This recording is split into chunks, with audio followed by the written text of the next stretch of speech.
Hello दोस्तों, good morning. स्वागत है आपका अपने चैनल एएलपी रवि चौहान में। रेलवे ग्रुप डी 2024 के जो फॉर्म निकले थे उनके फेज 1 के एग्जाम कंप्लीट हो चुके हैं, फेज 2 स्टार्ट हो रहे हैं और फेज 3 भी होगा। और उसके बाद फिर आपका पीईटी फिजिकल एफिशिएंसी टेस्ट होने वाला है। जिन बच्चों का एग्जाम हो चुका है या होने वाला है, उनके मन में संशय ये है कि कितने अनुमानित cut off railway group D के एग्जाम की जा सकती है पीईटी के लिए। आज हम डिस्कस करने वाले हैं कि पीईटी के लिए आपको तैयारी करनी चाहिए अभी से या रिजल्ट के आने के बाद तैयारी करनी चाहिए। वहीं पीईटी के बाद जो फाइनल कट ऑफ जाएगी उसकी भी बात करेंगे। और जिन बच्चों ने अप्रेंटिस किया हुआ है रेलवे से, उनकी कट ऑफ जो कि सीसीएए कैटेगरी के अंदर आते हैं, उनकी क्या जाती है। ये वीडियो बनाने का मेरा मोटिव ये रहा है दोस्तों कि मैंने एक शॉर्ट वीडियो बनाई थी जिसमें मैंने कट ऑफ बताई थी आपको, पर वो बच्चों को क्लियर नहीं हो पाई।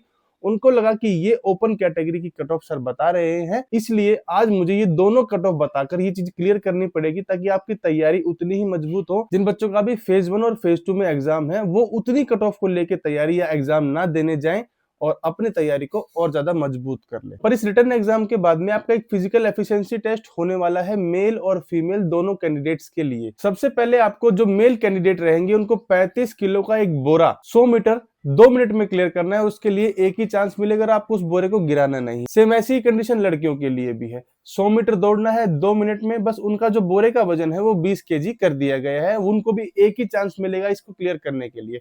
अगर आप ये क्लियर कर देते तो फिर आपको 1000 मीटर की रेस मतलब 1 किलोमीटर की रेस कंप्लीट करनी होगी। मेल के लिए टाइमिंग है 4 मिनट 15 सेकंड और फीमेल्स के लिए टाइमिंग है यही 5 मिनट 40 सेकंड का।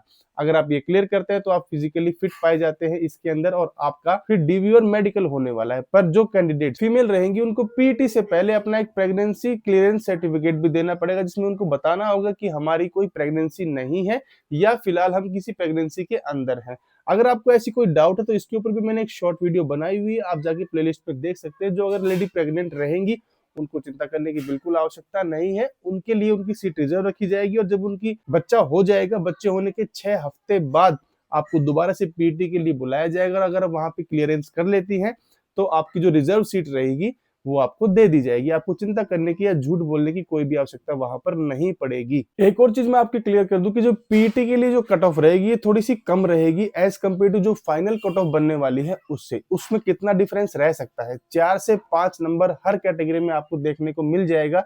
जितना पीटी की कट ऑफ मैंने एज्यूम की है उससे 4-5 नंबर ऑफ आप मान लीजिएगा ऊपर, वो आपकी फाइनल कट ऑफ रहेगी दोस्तों।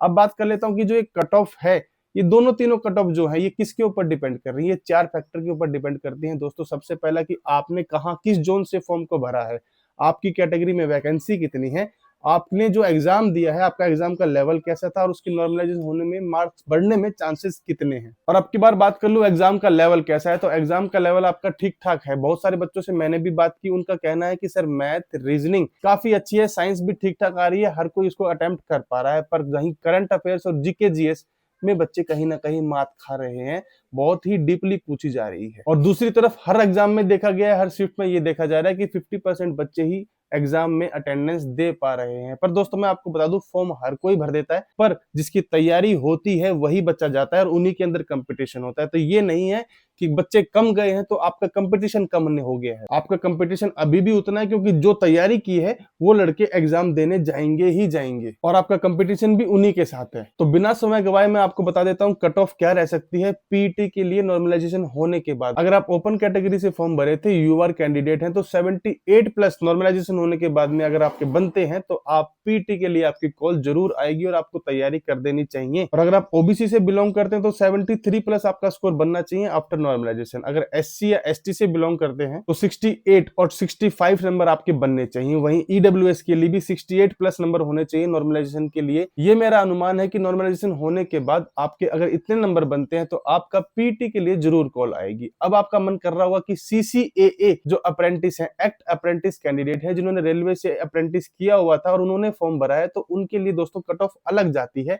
उसी के लिए मैंने ये प्रॉपर छोटी सी वीडियो जो बनाई थी वो उसमें बताई थी कट ऑफ। अगर आप सीसीएए कैंडिडेट्स हैं, तो अगर आप यूआर से बिलोंग करते हैं तो मेरा अनुमान ये कहता है कि 45 नंबर अगर आप स्कोर कर रहे हैं तो आपका पीटी के लिए कॉल जरूर आएगी। अगर आप ओबीसी से बिलोंग करते हैं तो आपके अगर 40 नंबर बन रहे हैं नॉर्मलाइजेशन होने के बाद, तो आप भी बेचिंत होकर अपनी पीटी की तैयारी कर सकते हैं। और यही सेम रहेगा एससी और एसटी कैटेगरी के लिए। पर अगर आप ईडब्ल्यूएस कैंडिडेट है और सीसीए कैटेगरी से फॉर्म को भरा है तो आपके लगभग 55 नंबर होने चाहिए। ये मैंने अनुमान लगाया है पुराने जो रेलवे ग्रुप डी के एग्जाम हुए थे उनकी जो कट ऑफ आई थी उसके अनुसार, वो भी मैं आपके यहाँ पे शो कर दूंगा। अब बात रहती है कि आपको पीटी की तैयारी करनी चाहिए या नहीं करनी चाहिए। दोस्तों देखिए, अगर आपके इसके आसपास में नंबर बन रहे हैं तो आपको तैयारी जरूर करनी चाहिए। अगर इससे आपके 1-2 नंबर कम भी हैं तो आपको तैयारी जरूर करनी चाहिए। इससे आपको कोई नुकसान तो होगा नहीं, आपकी फिजिकल फिटनेस बनी रहेगी। और अभी 2026 में भी रेलवे ग्रुप डी के 22,000 फॉर्म बनने वाले हैं, तो आप उसके लिए भी ट्राई कर सकते हैं और अपनी जो फिजिकल फिटनेस है उसको तो बना के रख ही सकते हैं। अभी आपको टाइमिंग के अकॉर्डिंग दौड़ने की बिल्कुल आवश्यकता नहीं है। आपको अभी 1000 मीटर दौड़ना है तो आप तैयारी कीजिए, टाइमिंग के अनुसार बिल्कुल दौड़ने की आवश्यकता नहीं है। आप कोशिश कीजिए कि पहले 500, फिर 600, फिर 700। जिनकी दौड़ नहीं है, जिनकी फिटनेस नहीं है, जो मोटे हैं, वो एकदम से 1 किलोमीटर या 1.5 किलोमीटर दौड़ने की आवश्यकता बिल्कुल ना करें। वो पहले थोड़ा थोड़ा दौड़े, 500, 600, फिर अपने टारगेट को बढ़ाते जाए। मैं ऐसी तैयारी करता था, मैंने दिल्ली पुलिस का फिजिकल भी निकाला हुआ है और मुझसे 1600 मीटर की दौड़ नहीं होती तो पहले टारगेट रख लेता था कि मैं आज इस पेड़ तक जाऊंगा और अगले 2-3 दिन के बाद उस पेड़ तक, मतलब 100 मीटर और बढ़ाऊंगा। तो आप ऐसे अपने धीरे धीरे जो टारगेट है उसको कंप्लीट कीजिए, छोटे छोटे टारगेट को, और आपका जो फिर मेन टारगेट है वो कंप्लीट हो जाएगा। और अभी जो फेज 2 के एग्जाम चल रहे हैं उनमें देखने में यही लगा है कि जैसे फेज 1 के एग्जाम्स आ रहे थे, जैसे क्वेश्चंस आ रहे हैं, वैसे ही लगभग सेम है। पर अगर कोई बदलाव होता है तो इस कट ऑफ के अंदर भी वेरिएशन देखने को आपको मिल सकती है। हाँ, मैं आपको बता दूं कि फाइनल जो कट ऑफ है जो आपकी सिलेक्शन मेडिकल होने के बाद में बनने वाली है, वो दोस्तों 82 से ऊपर ही जाएगी यूआर के लिए, ओबीसी के लिए 77 से ऊपर और एससी एसटी के लिए 75 और 72 से ऊपर जाने की पूरे चांसेस है। कंपटीशन बहुत है, मात्र एक एग्जाम है और बच्चों ने काफी अच्छी तैयारी की हुई है। जिन्होंने एनटीपीसी, एएलपी का भी फॉर्म भरा हुआ है, टेक्नीशियन का भी फॉर्म भरा है, उन्होंने पेपर दिया है और वो इस कट ऑफ को बहुत हाई ले जाएंगे। और मेडिकल और डीवी के लिए दोस्तों आपको एक चीज और बता देता हूँ कि 1:1 के लिए ही कॉल की जाएगी। एक्स्ट्रा जो पहले बुलाए जाते थे कि 1.5 गुना बच्चों को बुलाया जाता था, वो नहीं होगा और आपकी कोई भी वेटिंग लिस्ट अब की बार क्लियर होने वाली नहीं है, क्योंकि ईयरली बेसिस पे वैकेंसीज आ रही हैं।